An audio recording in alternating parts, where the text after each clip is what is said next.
Zamani saizi ingekuwa bado tunamsubiri siku 4 5, lakini sasa hivi mkeka uje kwanza Dar es Salaam tu Mwanza, mkeka mzuri. So si tulifly, tumefly, tumetua na yeye kafika. Kwa hiyo tuko naye. Wakati unawagongea simu wanamuziki na wanawaambia bwana tunaondoka wote na tunaondoka na flight, walikuwa wanapokeaje? Walikuwa wanaamini kwamba kinawezekana? Na kama walikuwa waamini, walikuwa wanakuambiaje? Wengi wao walikuwa wanajua tuna usafiri wa chini, kiasi kwamba wakawa tayari wameshapanga ratiba zao kwamba tukifika Singida pale si tuna stop tunakula kuku, si tukifika Igunga pale kwa kina Shilole tuna stop tunakula, yani hivyo. Mimi nikaa na wachola tu kwa sababu tayari mimi najua tunasafiri kwa mtindo gani.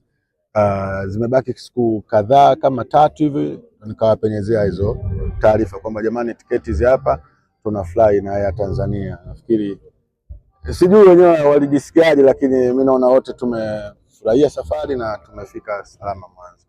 Watu wengi wanakusifia kwa maana kuconnect wanamuziki wenzako, kuwaweka kwenye mainstream, na sasa hivi dili nyingi wanapata. Tunaona matamasha mengi, tunaona sasa hivi tunakwenda kwenye mechi zetu na vilabu vyetu na mashow yao yanakwenda kutokea. Baadhi ya wanamuziki wanaperform, lakini tunaona ndondo nyingi mtaani sasa hivi. Hata ukipita kwenye ngoma unasikia ngoma nyingi za zamani zinalia baada ya show ya Mlimani City.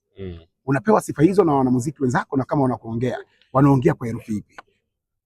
Nafikiri hata kama wasingetoa wao sifa, lakini mimi